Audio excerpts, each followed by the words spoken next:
kick us off. Thanks. Can I start with Taiwan? You can start with whatever you'd like. Sure. First of all, I guess the Chinese reaction to the meeting yesterday between Speaker McCarthy and President Tsai. There were some warships sent to the Taiwan Strait. Do you have any assessment or any comment on what China has done in explicit reaction to this? Let me say a couple things, Sean. First, without getting into the specifics, we have many channels to communicate with PRC counterparts, and we remain committed to maintaining open channels of communication as to prevent the risk of any kind of miscalculation. But broadly speaking, our channels remain open, and we have always consistently urged restraint in that message.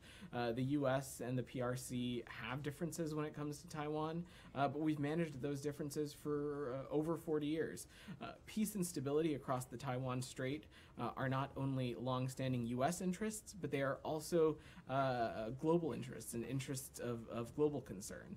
We share with other countries an abiding interest in peace and stability across the Taiwan Strait, but also broadly in the Indo-Pacific region as well. And we continue to urge Beijing to cease its military, diplomatic, and economic pressure against Taiwan and instead engage in meaningful diplomacy. There's no reason to turn this transit, which is consistent with longstanding U.S. policy, into something that it's not, or use it as a pretext to overreact.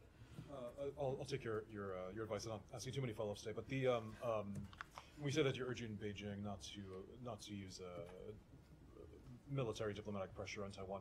In this context, do you think that's what's been happening? Are you specifically criticizing what happened? I'm not gonna characterize the PRC reaction one way or the other. But again, what I want to be very clear about, and you've heard myself and also the Secretary speak to this as recently as yesterday in Brussels, that this is long-standing. There is precedent here, and there is no reason to turn something that is consistent with U.S. policy, consistent with our One China policy, into something that it's not.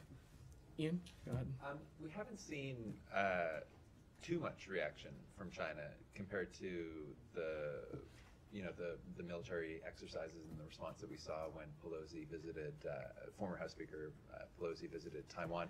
Is the U.S. in any way reassured that China doesn't seem to be doing that sort of overreacting that the White House had been warning about? I think broadly what I would just say, Ian, is that we have channels to communicate with our PRC counterparts, and we remain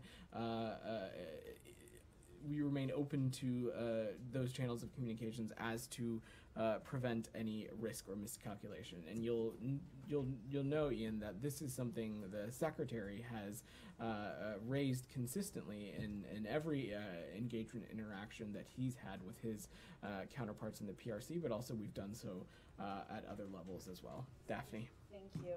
McCarthy yesterday after the meeting said they had discussed how to speed up weapons deliveries to Taiwan, and Representative Gallagher said he'd like to look for ways to get Harpoon anti-ship missiles to Taiwan ahead of the schedule to go to Saudi Arabia. Is that something that the administration is considering or would consider? And are you looking at ways to speed up these weapons deliveries? Let me say a couple of things. First, the U.S. government is actively reviewing our policies and processes to ensure that we move arms sales as quickly as possible, particularly for Taiwan. Consistent with the Taiwan Relations Act, the U.S. makes available to Taiwan defense articles and services necessary to enable and maintain a sufficient self-defense capability. But I'm not going to just get ahead of any specific processes just yet. Thank you. Just to clarify, this department has said that when the conditions are right, Secretary Blinken's trip to Beijing can be rescheduled.